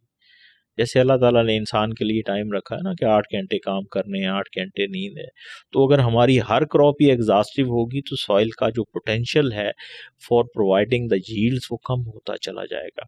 सो एग्रीकल्चर ऑलवेज रिकमेंड्स कि जी आपकी exhaustive crop should be followed by A restorative crop. Right इस तरीके का क्रॉप कैलेंडर लेके आए, डाइवर्सिफिकेशन हो जिसके अंदर मल्टीपल क्रॉप्स हो। हमारी इकोनॉमी तो सिर्फ 5 क्रॉप्स के गिर्द घूमती है। What you are saying is के जो अगर फॉर एग्जांपल जो आमतौर पर प्रैक्टिस होती है कि अगर हम गंदम लगा रहे हैं तो हम गंदम ही लगाते जा रहे हैं उसके ऊपर, या अगर राइस लगा रहे हैं तो राइस ही लगाते जा रहे हैं, तो क्या उसमें डाइवर्सिटी लेके आनी चाहिए, मतलब जो डिफरेंट किस्म की फसल है उसको उगाना चाहिए। दैट सॉर्ट ऑफ लाइक जो फसल सॉरी जो मिट्टी की जरखेजी होती है, क्या उसको इम्प्रूव करती है वो चीज़? यस, जैसे मैंने अच्छा। आपको बोला ना कि ये जितनी आपकी पल्सेस हैं या ऑयल सीड क्रॉप्स हैं, they have nodules in the roots zone. Right जो आपकी रूट्स हैं उसके साथ नोडुल्स लगे होते हैं, हाँ दैट हाँ अ हाँ फर्टिलाइजर रिड्यूसिंग एलिमेंट है। राइट तो आपकी नेक्स्ट क्रॉप की जो फर्टिलाइजर की नीड्स होंगी वो कम हो जाएंगी आर्टिफिशियल फर्टिलाइजर की, तो जमीन के अंदर फर्टिलाइजर आपको ऑलरेडी मिल जाएगी। ओके, सो आपको फिर एडिशनल फर्टिलाइजर उसके लिए यूज कम देनी पड़ेगी, Okay. कम देनी पड़ेगी। और अगर एडिशनल फर्टिलाइजर आप नहीं दे रहे हैं तो फिर इसका मतलब है कि वो फिर क्लाइमेट के लिए भी ज़ाहिर है, in a way that will be helpful. So I hope like जो क्लाइमेट स्मार्ट एग्रीकल्चरल प्रैक्टिसेस हैं ये I hope we get to implement them and I am sure like you are at the forefront of this. तो क्या लगता है आपको कि ये सारी जो चीज़ें जिसके बारे में नॉलेज हमारे पास अभी मौजूद है, इसको प्रैक्टिस में लाते हुए क्या चैलेंजेस हैं या क्या टाइम फ्रेम आपके आप लोगों के पास है कि कितना अरसा इसको लग सकता है? देखिए, we have lot of barriers in it. ऐसा नहीं है कि टेक्नोलॉजी नहीं है। मैं again I will take it you to IPCC. IPCC की जब रिपोर्ट रिलीज हुई तो उस वक्त यूएन के हेड ने एक स्पीच की थी और उन्होंने कहा था कि साइंस इज क्लियर कि इसका हल क्या है। technologies are there to meet with the challenge. The thing we require is the will and resources to do. तो विल भी है क्लाइमेट स्मार्ट एग्रीकल्चर के लिए, ऐसा नहीं है. कौन फार्मर कहता है कि मेरी कॉस्ट ऑफ प्रोडक्शन बढ़े? If is having a comparative advantage in sowing और following the climate smart agriculture, then why he will not be following it? Right. So he need technologies. Upscale नहीं हुई वो research से farmer fields के अंदर वो technologies, जैसे ये स्प्रिंकलर एंड ड्रिप इरिगेशन है, जिस तरीके से ये बेड एंड फरो इरिगेशन है, जीरो टिलेज और लीस्ट टिलेज ऑफ के कॉन्सेप्ट्स हैं. इनको रिसर्च इंस्टीट्यूट्स को ऐसे रिसोर्सेज फाइनेंशियल एंड टेक्नोलॉजिकल देने चाहिए कि वो फार्मर फील्ड्स के पास जो हैं वो जाएं, और वो फार्मर फील्ड्स में वो प्रैक्टिसेस जो हैं वो बाकायदा तौर पे एम्बेड हों. राइट. अब आप अगर यूरोपियन यूनियन की बात करें तो वहाँ पे तो हर एनिमल के ऊपर उन्होंने टैग लगाया होता है और उसके ऊपर लिखा होता है कि इससे मीथेन की इमिशंस कितनी होंगी, या इस फील्ड से जो ऑपरेशंस कर रहे हैं उसकी किस तरीके से होंगी. तो ये जो कॉन्सेप्ट है फार्म के ऊपर बजटिंग का और मिशंस की भी बजटिंग का, we are quite far away from this, but we can't remain at the back seat for long. GSP plus के इश्यूज हैं, वो सी बाम के इश्यूज आ रहे हैं, all things will be related to it. तो हमें अपनी राइस को, अपनी टेक्सटाइल्स को, अपनी कॉटन्स को इंटरनेशनल जो स्टैंडर्ड्स होंगे जो एक्सपोर्ट के, उनको मीट करने के लिए ऐसी चीज़ों की तरफ आना पड़ेगा. सो इस टेक्निकल नॉलेज को प्रैक्टिस में लाने के लिए एक awareness is also one of the things. तो जितने भी किसान हैं जो ये सारी चीज़ें इम्प्लीमेंट कर रहे होते हैं, तो उनको अवेयरनेस देने के लिए भी कोई एफर्ट्स की जा रही हैं गवर्नमेंट लेवल पे? सर गवर्नमेंट लेवल पे हमारा एग्रीकल्चर एक्सटेंशन के डिपार्टमेंट्स हैं, वो लोगों को अवेयर करने की कोशिश करते हैं, लेकिन the influx of that information into the farmers is not as high as it is required. Right. तो उसमें कुछ हमारे डिपार्टमेंट के भी चैलेंजेस हैं, जैसे कि कोई टेक्नोलॉजीज़ चाहिए, जैसे कि मैंने आपको राइस के अंदर भी डिसाइड की बात की कि अगर हम ड्राई सोइंग को प्रमोट करते हैं तो उसका सोल्यूशन क्या है. अदरवाइज़ वो क्रॉप की रेजिड्यू बर्निंग की वजह से जो स्मॉग के इश्यूज होते हैं, अगर उस वक्त उनको डाइजेस्टर मिल जाएं फार्मर को, वो जाए, वो इसलिए करते हैं कि उन्होंने soon after the rice crop they have to plant wheat, और वीट का टाइम गुजर रहा होता है. नवंबर में जाके बासमती राइस जो है वो हार्वेस्ट होता है, and November second week third week is the time when they have to plant the wheat. उसके बाद उसकी प्रोडक्शन कम होती चली जाती है. राइट. तो वो जो स्टबल्स हैं उसकी राइस की, it takes 30 to 40 days to get into the soil. उसमें जाके वो डाइजेस्ट हो जाती हैं या उनमें डिके हो जाता है. तो वो 30-40 days का period is a long period. तो फार्मर के पास सोल्यूशन क्या होता है कि वो उन स्टबल्स को बर्न कर देता है. अगर वो बर्निंग करने की बजाय या तो उन्हीं के अंदर डायरेक्ट सोइंग कर दे, जिसके लिए उसको हैवी मशीनरी चाहिए, या डाइजेस्टर्स हों जो उनको उसके डिके के प्रोसेस को, उसकी डीकम्पोजिशन को जल्दी कर दें, फास्टन कर दें, एनहेंस कर दें, तो so that the farmer can plant the wheat crop timely. So these are the challenges, these are the barriers. It is not like so कि जी ये कोई टेक्नोलॉजी हमने बनाई है, ये फार्मर फील्ड तक ऐसे ही चले जाए, कि उसके अंदर जो पाथ है जो आपने आइडेंटिफाई किया, that requires some financial and technology resources and knowledge barrier as well. किसी स्केल पे ऊपर तो एग्रीकल्चर एक्सटेंशन का स्टाफ भी उस टेक्नोलॉजी से इतना ज़्यादा एक्वेंटेड नहीं होता, उनकी अपनी ट्रेनिंग की नीड्स होती हैं कि how to carry that message to the farming community. थोड़ा MRV फ्रेमवर्क के बारे में बताएं कि एग्जैक्टली ये क्या है और किस तरह से आप इसको प्रैक्टिस करते हैं. जब हम MRV की बात करते हैं, मेजरमेंट रिपोर्टिंग एंड वेरिफिकेशन की, तो मुझे थोड़ा सा आपको पीछे लेके जाना पड़ेगा ग्रीन हाउस गैस इन्वेंट्रीज के ऊपर और UNFCCC के उन डिसीजंस के ऊपर. UNFCCC का आर्टिकल 2 ये कहता है कि हमने स्टेबलाइज करना है ग्रीन हाउस गैस एमिशंस को, सो दैट कि वो इंटरप्ले ना करें ह्यूमन एक्टिविटीज़ के साथ और वो यूनिवर्सल सिस्टम के साथ. राइट. ये आर्टिकल ये कहता है. उसके कुछ ऑब्लिगेशंस हैं जिन जिन कंट्रीज ने इनको रेटिफाई किया है. एक ऑब्लिगेशन ये है कि the countries have to prepare periodically their green house gas inventories. Right. फिर उसके बाद उसके ऊपर इम्प्लीमेंटेशन कैसे करनी है। UNFCCC ने एक तमीज़ दी है NX1 की और नॉन NX1 की। NX1 कंट्रीज़ वो कंट्रीज़ हैं जो डेवलप्ड कंट्रीज़ हैं, जिनकी वजह से गैसों का इर्तिकाज़ ज़्यादा हुआ है, जिन्होंने इकोनॉमिक डेवलपमेंट इतनी की है कि गैसेस हवा में ज़्यादा है। राइट।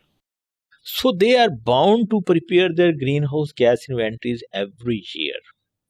नॉन NX1 कंट्रीज को ये कहा गया है कि इन्होंने अपनी नेशनल कम्युनिकेशंस हर 4 साल के बाद देनी है और हर 2 साल के बाद बाइनियल अपडेट रिपोर्ट्स देनी है। अब ये जो green house gas inventory is one of the concomitant part of these national communications. Green house gas emissions कितनी हैं क्वांटिफाई करना, देयर आर डिफरेंट मेथड्स। किसी ने कोई यूज कर लिया, किसी ने कोई यूज कर लिया, बट कैसे कंपेयर करेंगे कि पूरी दुनिया में जो गैसेस जो हैं वो एक ही मेथडोलॉजी से एक ही स्टैंडर्ड को मीट करते हुए बनाई गई हैं। राइट। एप्पल और ऑरेंजेस को तो कंपेयर नहीं कर सकते ना आप। तो IPCC ने उसके ऊपर गाइडलाइंस दी हैं, जिसे हम IPCC green house gas inventory preparation guidelines बोलते हैं।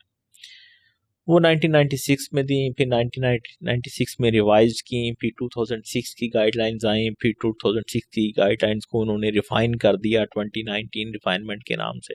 आई am one of the authors of the 2019 refinement guidelines as well. तो मकसद ये था कि ये तमाम कंट्रीज उन्हीं गाइडलाइंस को, एक ही गाइडलाइंस को फुलफिल करते हुए, फॉलो करते हुए ग्रीन हाउस गैस इन्वेंट्रीज बनाए। ये ग्रीन हाउस गैस इन्वेंट्रीज जब UNFCCC के पास इन्वेंट्रीज जाती हैं तो उसके ऊपर ICA प्रोसेस है, इंटरनेशनल कंसल्टेटिव एनालिसिस। वो फॉलो करते हैं कि ये कंट्री की रिपोर्टिंग्स ठीक हैं, नहीं ठीक हैं, इन्होंने की मेथडोलॉजीज स्टैंडर्डाइजेशन को मीट करती हैं या कुछ गैसेस रिपोर्ट नहीं हुई, इस किस्म की चीज़। इन चीज़ों को देखते हुए कि there are lot of differences in the actions the governments are taking and in the inventories they are reporting, measurement, reporting and verification का एक सिस्टम शुरू किया गया। शायद ये बाली कॉन्फ्रेंस में हुआ, शायद उसमें ये कहा गया कि हर कंट्री अपने नेशनल सर्कमस्टांसेस को देखते हुए MRV का सिस्टम एस्टैब्लिश करेगा, मेजरमेंट, रिपोर्टिंग एंड वेरिफिकेशन का, कि आपकी गैस की इमिशंस कितनी है। उन गैस की इमिशंस का की कैटेगरी एनालिसिस करते हुए आपने कौन कौन सी स्ट्रेटजीज वजह की हैं। से आप यू आर सेइंग कि जी मेरी इमिशंस एनर्जी सेक्टर से ज़्यादा हैं, तो क्या आपने एनर्जी में रिन्यूएबल्स का सेगमेंट रखा होगा, प्लान बनाया होगा। फिर उसके नतीजे में आपके एक्शन प्लान क्या है और एक्शन प्लान की फुलफिलमेंट के लिए आपको कौन से रिसोर्सेज चाहिए, फाइनेंस चाहिए, आपको टेक्नोलॉजी चाहिए, आपको कैपेसिटी चाहिए, and after having so how much emissions you are going to reduce from that very sector or sub-sector. This is the MRV system. Countries इसके ऊपर कुछ काम कर रहे थे, कुछ नहीं कर रहे थे। 2015 आ गया, पेरिस एग्रीमेंट हो गया। पेरिस एग्रीमेंट में आर्टिकल 13 आया जिसने कहा कि MRV will now be considered as enhanced transparency framework। अब उसको ETF का नाम दिया गया। Okay, right. अब चैलेंज ये था कि UNFCCC की बेस है common but differentiated responsibilities. Issue same है पूरी दुनिया का, क्लाइमेट चेंज का कंसर्न है, लेकिन उसको टैकल करने की रिस्पॉन्सिबिलिटीज डिफरेंट है। टैकल करने की रिस्पॉन्सिबिलिटीज भी, और उसको उसमें लाइक जो कंट्रीब्यूशन है मतलब वो भी डिफरेंट है ना। मतलब हर मुल्क का जो कंट्रीब्यूशन है क्लाइमेट को ख़राब करने में वो भी सेम नहीं है। वो भी सेम नहीं है। बट जो इफेक्ट्स हैं वो कुछ कंट्रीज पे ज़्यादा हैं, कुछ पे कम है। Yes, exactly. ये जो आजकल इनजस्टिस की रिपोर्ट चल रही है, ये सारी डिबेट चल रही है, वो इसी चीज़ों के ऊपर चल रही है कि हिस्टोरिकल रिस्पॉन्सिबिलिटी किसके ऊपर जो है वो लाई करती है। राइट। पेरिस एग्रीमेंट ने इसको एनहेंस ट्रांसपेरेंसी फ्रेमवर्क का नाम दिया। उसमें ये एक क्लॉज ये डाली, if I am a developing country and I need support technology, financial and capacity, मैं अपनी रिपोर्ट के अंदर इस चीज़ को मेंशन करूंगा कि मैंने इंटरनेशनल कमिटमेंट से कितनी सपोर्ट हासिल की। जो NX1 कंट्री है वो रिपोर्ट करेगा कि मैंने डेवलपिंग कंट्रीज में इन चीज़ों के लिए कितनी सपोर्ट दी।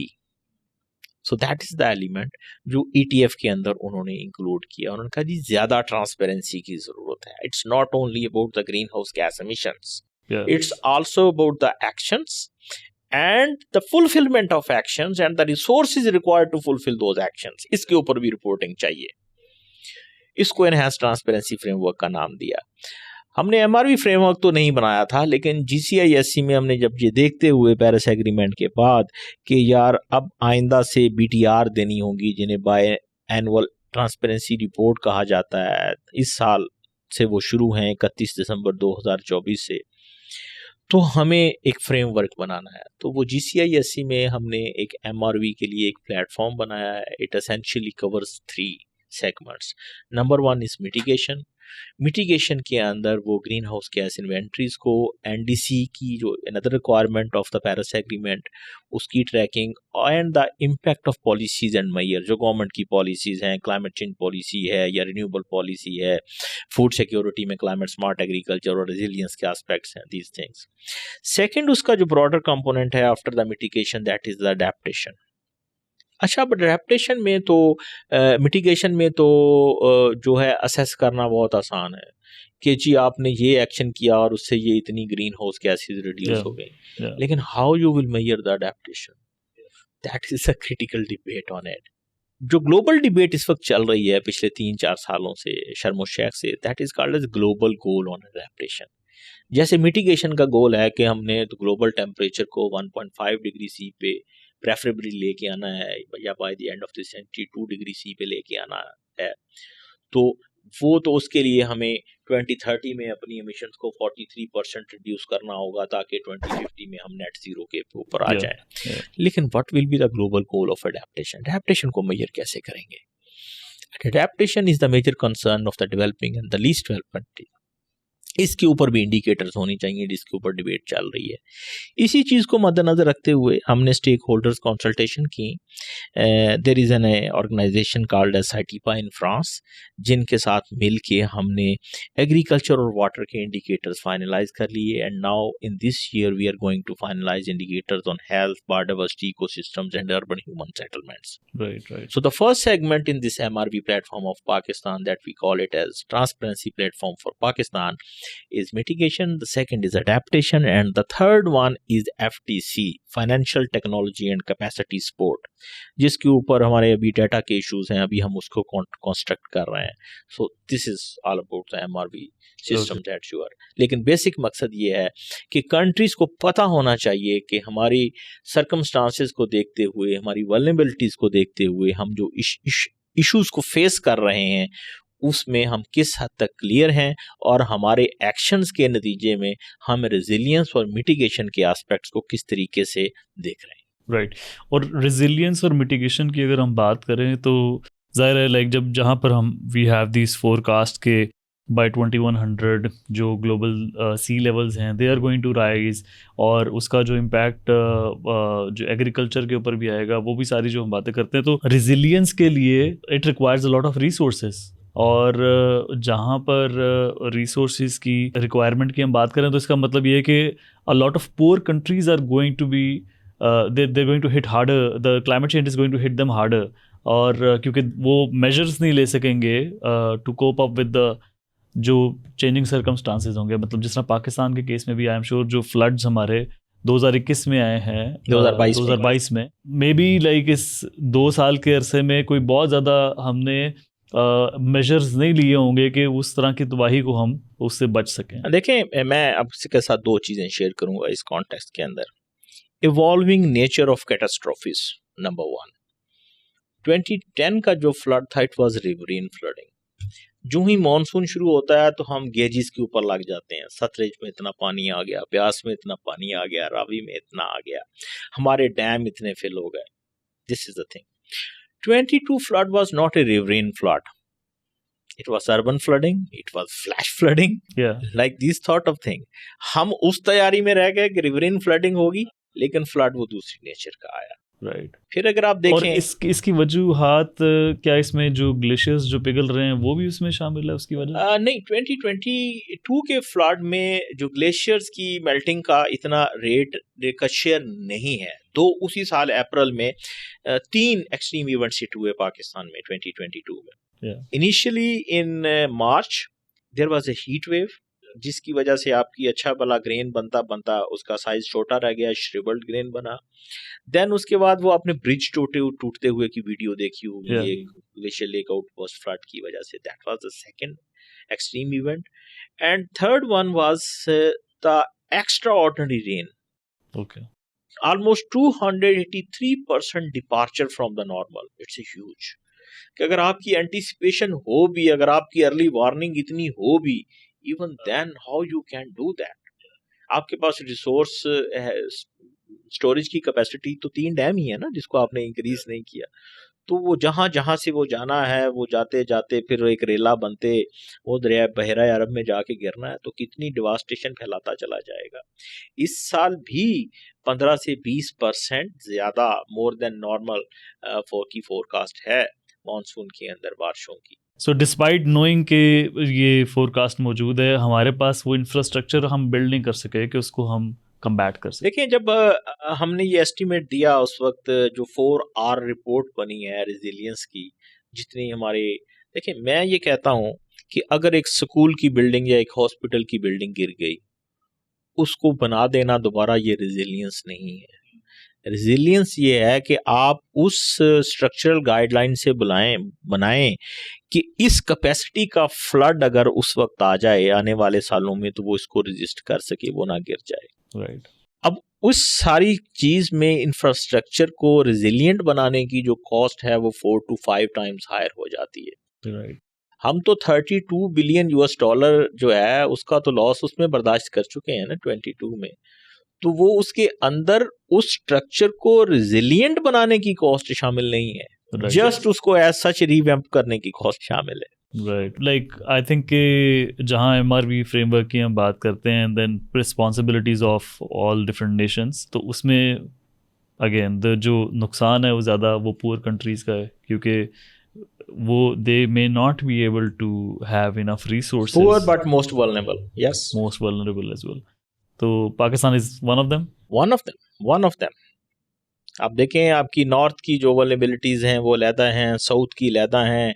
इस तरफ को आप चले जाएं DG खां की तरफ, वहाँ पे आपको फ्लैश फ्लडिंग्स के इश्यूज का सामना है. ये सारी जो सुलेमान की रेंज है, सिंध में चले जाएं तो thousands of hectares of land have been devoured by sea. Badin और ठट्ठा में चले जाएं तो वहाँ पे तो वो सॉइल सारी सफ़ेद हो गई है, they are no longer productive.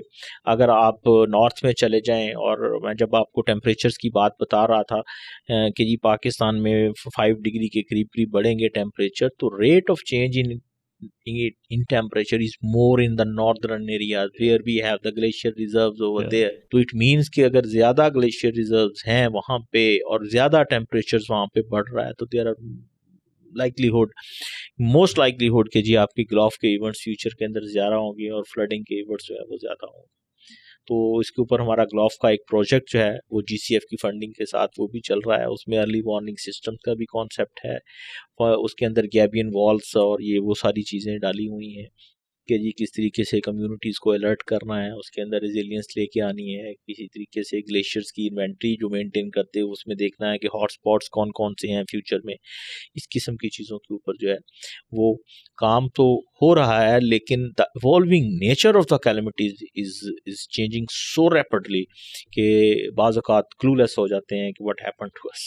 हमारे ऑलरेडी बहुत सारे मसले मसाइल हैं जिनसे हम निपटने की कोशिश कर रहे हैं. Eight the top of that, prioritizing this thing is, I think it's paramount. It's like we don't have any other option otherwise. हम जब climate resilience की बात करते हैं, ख़ास तौर पे ऐसे एरियाज़ जहाँ पर ज़्यादा तवक्को की जाती है कि they are going to be hit by जो climate change के impact होगा उनके ऊपर ज़्यादा होगा, तो एक psychological impact भी ज़ाहिर है जो वहाँ के लोग हैं उनके ऊपर आता है, जो एक तो devastation में से गुजर चुके हैं. तो एक जिस तरह पोस्ट ट्रॉमेटिक डिसऑर्डर होता है, it can lead to that as well. एक एंजाइटी की भी सूरत हाल बन सकती है उनके लिए। But at the top of it like बहुत सारी मैं देखता हूँ जिस तरह कम्युनिकेशंस की जो एफर्ट्स होती हैं, अब अगर क्लाइमेट रेजिलियंस की ही हम बात कर लें तो क्लाइमेट रेजिलियंस के लिए अगर ख़ास तौर पे आई थिंक जो इंटरनेशनल कैंपेन्स चल रही होती हैं उसमें एक ये मैसेजिंग देना कि we need to be more resilient, but at the same time अगर कोई उसमें उनके लिए एक्शन पॉइंट मौजूद नहीं है कि लाइक वो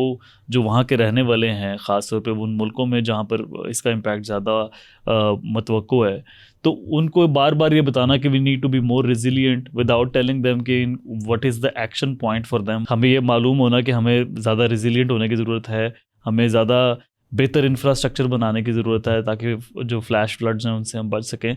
क्या वो आई मीन वो मेरे ख्याल से काफ़ी नहीं है, like just giving them awareness के like they need to be more resilient is maybe not enough without telling them what exactly they can do. तो any thoughts on this के how this can improve? Joseph, it's a, I can say, $1 million question.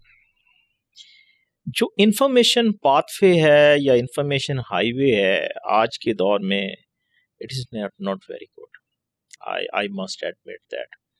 And this is one of the area जिसके ऊपर मैं आजकल science communication के ऊपर काम करने की कोशिश कर रहा हूँ। It is not basically information, it is set of information. Merely telling someone कि the flood is coming, that is not enough. You need to tell कि if the flood is coming, how to react. हमारी जो pseudo information है इस वक्त, मैं ऐसे कहता हूँ कि ये एक मौसमियाती जारहियत है, ये इन्फॉर्मेशन का है। I am sorry to say that. बहुत सारे मैं जर्नलिस्ट के, मीडिया पर्सन्स के साथ राब्ते में रहता हूँ, लेकिन हम अजीब अजीब तरह की चीज़ें जो हैं वो फ्लोट कर देते हैं, लोगों को दे देते हैं without giving them the comprehensive knowledge. एक स्कूल भी जब बच्चों को जो सिखाता है कि जब ग्रीन लाइट, रेड लाइट और ऑरेंज लाइट का कॉन्सेप्ट, तो वो बच्चों को लेके जाके एक रोड पे खड़ा करता है और प्रैक्टिकली डेमोंस्ट्रेट करके बताता है। अगर आप जापान में चले जाएं तो वो बताते हैं कि अगर वहाँ पे सुनामी आएगा तो how the children are to react, how if वहाँ पे जलजला आएगा तो वहाँ पे कैसे चीज़ें करनी है। तो सिर्फ ये बता देना काफ़ी नहीं होता। आज से 15-20 साल पहले आई यूज टू से टू द वेदर एडवाइजरीज जो करते थे, मैं उसको कहता था कि ये कह देना कि जनूबी अजला में आज बारिश होगी, सो व्हाट, क्या करें। ओ भाई आप बताएं कि अगर कोई फार्मर है तो वो स्प्रे ना करे, क्योंकि जब वो स्प्रे करेगा फौरन बाद बारिश आ जाएगा, स्प्रे का असर खत्म हो जाएगा। वो फर्टिलाइजर डाले ना डाले, पहले बाद में डाल दे या इस वक्त डाले, you need to give a complete set of information. Otherwise, it's a sort of anxiety we are creating into the minds of the people. A thing that is hovering on the people, yo climate change की वजह से ये हो गया, ओ ये हो गया, ठीक है। अब मुझे नहीं याद कि हमने कभी इस किस्म की द फर्स्ट टाइम इन ये हीट वेव के ऊपर हमने एडवाइजरीज जारी होती थोड़ी सी देखी हैं ऐसी चीज़ों के ऊपर, लेकिन अभी वो जहन में खौफ है। 2005 में जो आया था अर्थक्वेक आया था, लेकिन हमने फिर भी बच्चों को नहीं सिखाना शुरू किया कि अगर स्कूल में आप हो, अर्थक्वेक आ जाए तो आपने कैसे उस चीज़ को टैकल करना है, अगर थंडरिंग हो तो कैसे आपने उसको फील करना है, किस तरीके से अपने आप को काम रखना है।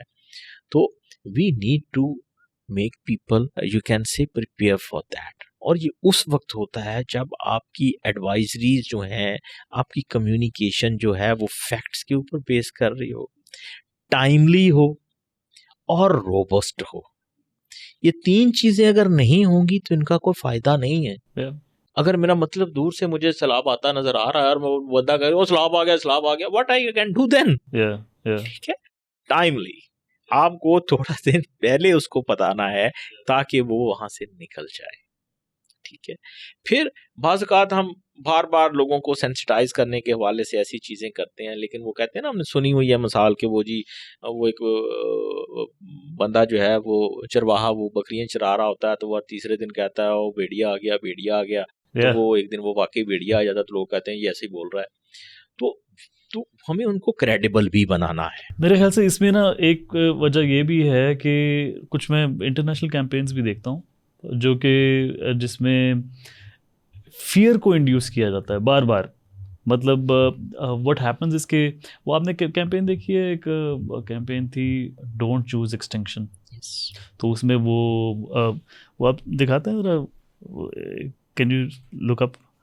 So what happens in this campaign, it's a very interesting, उन्होंने इसको CGI को यूज़ करते हुए बनाया। जस्ट हाँ, सो वॉल्यूम बेशक नीचे कर दें। हाँ, सो इसमें होता ये है ना कि लाइक CGI को यूज़ करते हुए उन्होंने बनाया, एक डायनासोर आता है और वो आके कहता है जी कि बेसिकली प्राइमरीली मैसेज तो ये है कि जो फ्यूल सब्सिडीज़ हैं उसको कम होना चाहिए या ख़त्म होना चाहिए, और but ultimately at the end of the day what you remember is कि क्लाइमेट चेंज जो है वो मैस एक्सटिंक्शन की तरफ हमें लेके जा रहा है। डेफिनेटली कहीं किसी लेवल पे डिबेटेबल हो सकता है, but at the same time what message you are giving. So after few may be months if not days, what you will remember is कि यार दुनिया तो ख़त्म हो रही है, ठीक है।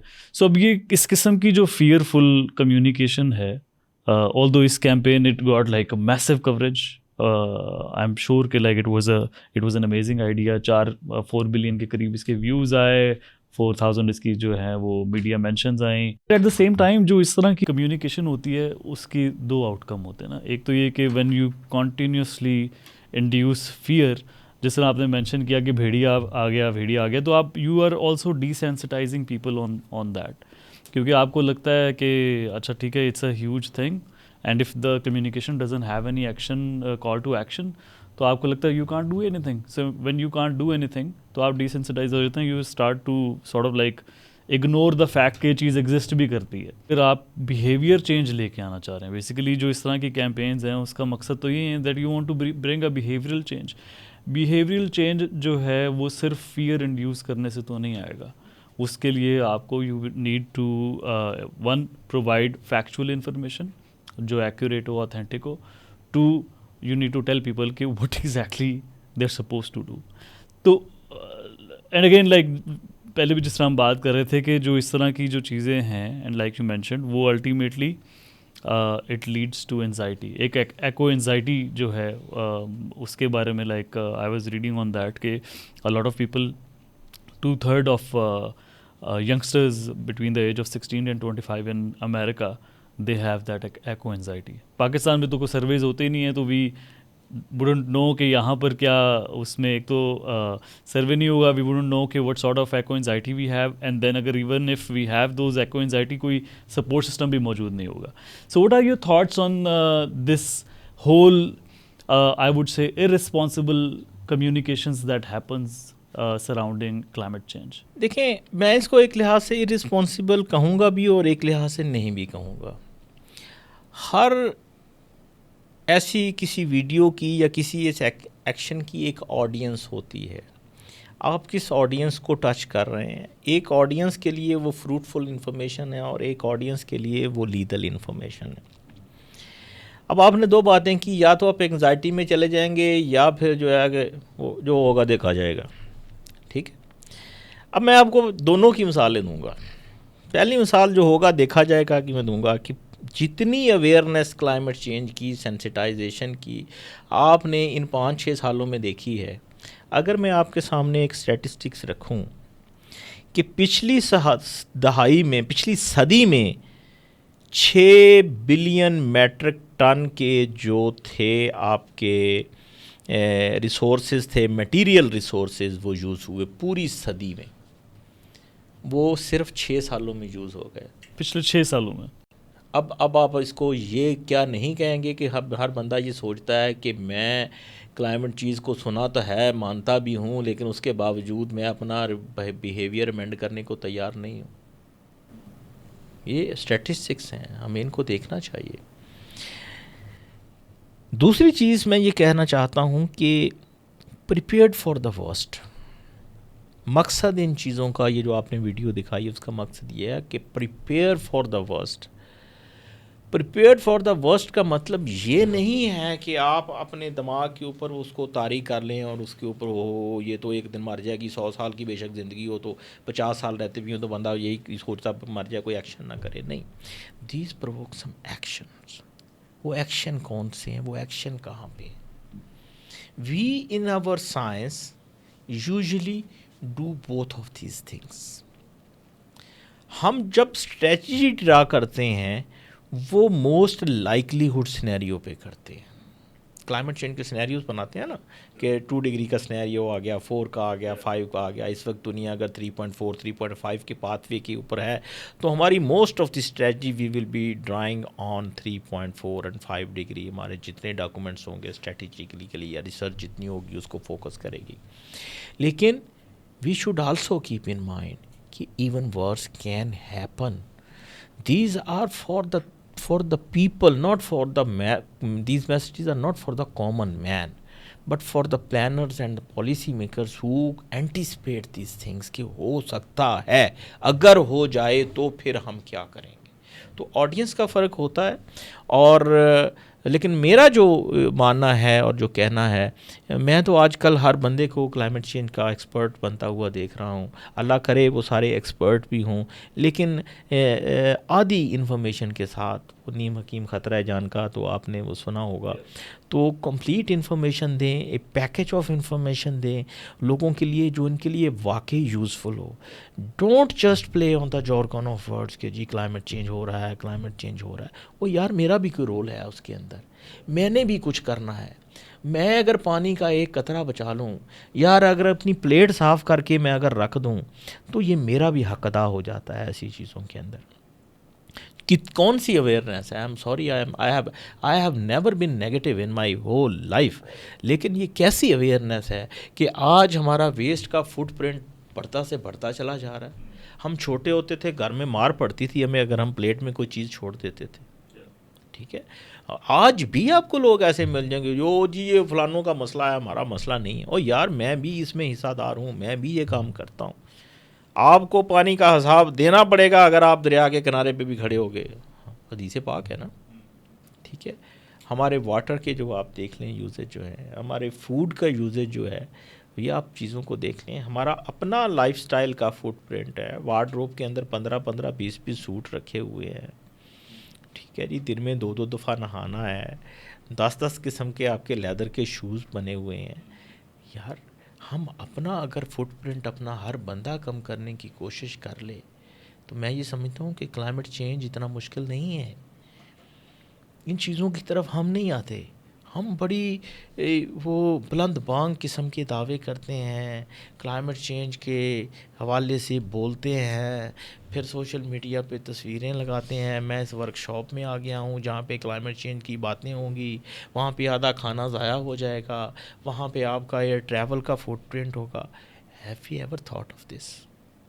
हमें इन चीज़ों को भी सोचना है.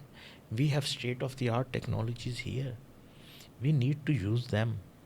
अभी मैं टेक्नोलॉजी एग्जीक्यूटिव कमेटी का UNFCCC का मेंबर हूँ, तो मैं इसी चीज़ की बात करता हूँ कि what we can discuss on Zoom, on Microsoft Teams, all these channels. Artificial intelligence का दौर है, उसके 3600 टूल्स हैं. डेवलपिंग कंट्रीज़ को प्रिपेयर करें उन चीज़ों के लिए, उनके अंदर वो सलाहियत लेके आएँ. लेकिन इन चीज़ों की तरफ हम नहीं आते. हम सिर्फ ख़बर कीरी के ऊपर लगे हुए हैं कि ख़बर फैलानी है, लेकिन उसके साथ जो अलाइड एक्शंस हैं उनको, उनके सॉल्यूशंस की तरफ, उन चीज़ों को आसान करने के लिए लोगों के लिए, उन चीज़ों की तरफ नहीं आते. That is the dilemma of the day. इसीलिए ये मैं कहता हूँ कि science communication is my favourite subject these are days. और मैं कॉमस्टैक के साथ मिलके एक मोनोग्राफ भी आजकल लिख रहा हूँ. It is in the printing phase. Share करूँगा इंशाल्लाह, बहुत जल्द पब्लिश हो जाएगा. It is not only for Pakistan. वो climate change and science communication challenge for the OIC countries.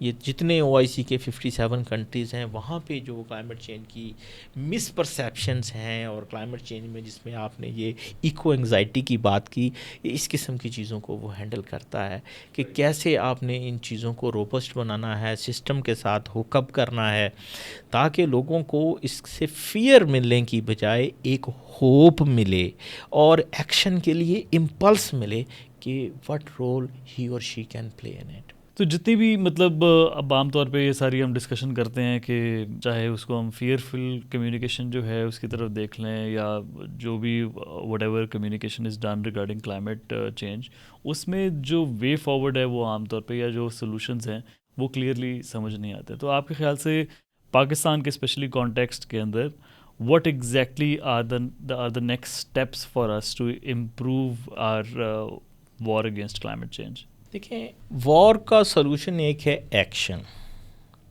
Action कहाँ से स्टेम होते हैं? आपकी पॉलिसी से, आपके उस एनवायरनमेंट से जिसमें आप इनकरेज करते हैं टूवर्ड सर्टन एक्शंस। वो पॉलिसीज़ जब तक आपकी स्ट्रॉन्गली विविड नहीं होंगी, जब तक आप उसकी फैब्रिक नहीं होगा साइंस के साथ, उस वक्त तक उसका कोई हासिल नहीं है। आई एम सॉरी टू से। हम साइंस से आइसोलेशन में पॉलिसीज़ बनाते हैं, फैक्ट्स के बगैर बनाते हैं मोस्ट ऑफ द टाइम। फिर चैलेंजेस की जो है वो नेचर भी वेरिएट करती है। क्लाइमेट चेंज का तो एक ये भी चैलेंज है, हर कुछ सालों के बाद हमें अपनी पॉलिसी को, हमें अपने अडेप्टेशन प्लान्स को ये चेंज करता रहना चाहिए based on the vulnerabilities that are increasing, decreasing और going in some certain directions. ये जो लिंकेज है ये हमारा कोई इतना कोहेसिव नहीं है। ऑल्दो हमने क्लाइमेट चेंज पॉलिसी बनाने का आगाज़ एक स्ट्रॉन्ग साइंटिफिक बेस से किया था। एक 2010-11 में planning commission task force on climate change थी, जिसको GCISC ने फीड किया था उस वक्त, और ये पाकिस्तान की पहली क्लाइमेट चेंज पॉलिसी 2012 में उसी से स्टेम हुई, उस टास्क फोर्स की रिपोर्ट से। फिर उसके फॉलोअप में हमने 2014 में urban framework for the implementation of climate change policy बनाया, जिसमें शॉर्ट टर्म, मीडियम टर्म और लॉन्ग टर्म टारगेट्स रखे। तो वक्त की जैसे जैसे चेंजेस होती गई और जैसे जैसे जो है वो क्लाइमेट चेंज की जो आपकी कह लें कि वगैरीज़ हैं वो बढ़ती गई, तो हमने कुछ एक्शंस तो किए, लेकिन उनके इम्पैक्ट जो हैं वो कोई इतने ज़्यादा विजिबल नहीं है। आई एम सॉरी टू से। 2017 में जब हमने ये देखा कि यार ये इंस्टीट्यूशनल सेटअप को देखने की ज़रूरत है, कुछ लेजिस्लेशन के एस्पेक्ट्स को लाने की ज़रूरत है, तो उस वक्त हमने क्लाइमेट चेंज एक्ट 2017 में पास किया, जिसके अंदर हमने कहा जी एक क्लाइमेट चेंज काउंसिल होगी, that will be an apex body, it will be headed by the prime minister and the all chief ministers will be part of it, the technical people, scientists, civil society, businessmen, it all will be part of it. दूसरा फिर हमने ये कहा कि जी कि इसमें कि climate change authority भी बनेगी, जो अभी बन रही है। क्लाइमेट चेंज काउंसिल तो 2 साल पहले खैर बन गई, उसकी 3-4 मीटिंग्स भी हो चुकी हैं। क्लाइमेट चेंज अथॉरिटी अभी बन रही है। मकसद ये था कि आफ्टर द 18th अमेंडमेंट सूबों के साथ जो एक्शंस हैं उसको टेकअप कैसे करना है। इंस्टीट्यूशनल हुकअप्स जब तक स्ट्रॉन्ग नहीं होंगे उस वक्त तक इनका क्या होगा। तो लकीली हुआ ये इस सारे प्रोसेस के अंदर कि जी के क्लाइमेट चेंज पॉलिसी के जवाब में प्रोविंसेस ने भी अपनी क्लाइमेट चेंज पॉलिसीज़ बनानी शुरू कर दी। अभी परसों चौथ तो बलूचिस्तान की भी क्लाइमेट चेंज पॉलिसी जो है वो मंसर-ए-आम पे आ गई है। और इसी तरीके से लास्ट ईयर जब हमने नेशनल अडेप्टेशन प्लान बनाया तो प्रोविंसेस ने भी अपने अडेप्टेशन प्लान और एक्शन प्लान्स बनाने शुरू कर दिए, which are stemming from this our central national adaptation strategies that we are devising. तो ये जो साइंस का इंटरफेस है ये बहुत ज़्यादा ज़रूरी है। उसके साथ फिर एक और चैलेंज है जिसको शायद हमें मीट करने में अभी शायद मज़ीद टाइम लगेगा। Merely describing the word of climate change in certain policy doesn't mean कि वो सेक्टर climate change के साथ उसने आपको अलाइन कर लिया है। Mainstreaming of the climate change in sectoral policy is very essential thing। अब हमारी फूड सिक्योरिटी की पॉलिसी है, उसके अंदर क्लाइमेट रेजिलियंस का वर्ड 5 दफ़ा यूज़ हुआ है, 3 दफ़ा क्लाइमेट स्मार्ट एग्रीकल्चर का वर्ड यूज़ हुआ है। बट दिस डजंट मीन कि जी हमारी जो सारे क्लाइमेट चेंज के एग्रीकल्चर रिलेटेड एक्शंस हैं वो क्लाइमेट रेजिलियंट हो गए हैं या क्लाइमेट कंपैटिबल हो गए हैं, नहीं। इसी तरीके से वाटर की पॉलिसी है, हेल्थ की पॉलिसी है। अभी हम हेल्थ के नैप के ऊपर, नेशनल अडेप्टेशन प्लान के ऊपर काम करने की कोशिश कर रहे हैं ministry of national health services के साथ।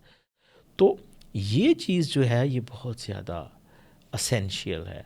यूरोप को मेन स्ट्रीमिंग के लिए कोई 10-12 साल लगे, we are in that phase कि जिस वक्त हमारे पास सेंट्रल मिनिस्ट्री भी है, मिनिस्ट्री के अपने डॉक्यूमेंट्स भी हैं, नेशनल अडेप्टेशन प्लान भी है, हमारी नेशनल कम्युनिकेशन भी अब UNFCCC के साथ स्ट्रीमलाइन हो गई हैं, सारी चीज़ें हैं, लेकिन जो सेक्टोरल पॉलिसीज़ हैं उसके अंदर क्लाइमेट चेंज की मेन स्ट्रीमिंग अभी जो है वो कोहेरेंट नहीं है। इसको मजबूत करने की जो है वो आज़ाद ज़रूरत है। आपकी फेवरेट बुक कौन सी है? अगर आप क्लाइमेट चेंज के एम्बिट से पूछें तो एक बुक जो मुझे बहुत पसंद आई वो कैपिटलिज्म एंड द क्लाइमेट, वो बुक है जिसके अंदर बाकायदा तौर पे ये देखा है कि कैपिटलिज्म का जो स्टाइल है that is anti environmental, anti climatic. इसके ऊपर अगर हम इसको, मैं चाहता हूँ कि जो बंदा क्लाइमेट चेंज के लिए काम करे वो इन चीज़ों को जो है वो ज़रूर पढ़े। एक और बुक है जो अभी मैं आजकल पढ़ रहा हूँ, अनइनहेबिटेबल। उसके अंदर बाकायदा साइंस की सिग्निफिकेंस, इम्पैक्ट्स और किस तरीके से फ्यूचर में किस किस्म की हमें प्रॉब्लम्स का सामना करना पड़ सकता है। Right. So these are And you also mentioned abhi before the recording the sixth extinction. Yes, Sixth Extinction is another book which I have read a couple of years back. अच्छी book है, but it takes her to the world के जो आप कह रहे हैं कि ये थोड़ी सी एंग्जाइटी हो जाती है, Yeah. कोई एंग्जाइटी हो जाती है, कोई एग्जैजरेटेड थिंग्स है, यू कैन से कि ये बुक उन चीज़ों की तरफ लेके आती है, बेस्ड ऑन साइंस है। लेकिन जब एग्जेजरेशन की बात आती है तो वहाँ पे साइंस से डिस्कनेक्ट भी हो जाता है। Right.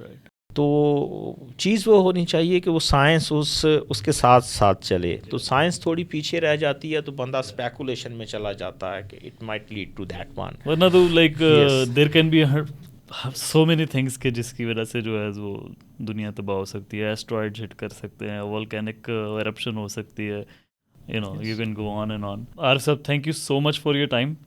Or still there are so many things that we could talk about, but I really hope that you join us soon again, so that we could talk about like some of the missing areas that we could discuss, like you know, the floods and the forests and you know, some of the other things as well. So I hope you get to find time and join us soon again. Pleasure is mine, Jawad sir, for calling me for this topic, and you provided me an opportunity to share my thoughts, what I have learned in the course of last 20 years, and honestly speaking I have tried my level best to tell to the audience how to go with the climate change. Don't get panic on it, just try to align your actions, try to make your life simple and easy. It is not insurmountable, it can be handled. So thanks to you again for inviting me and sharing my thoughts. Thank you. Thank you.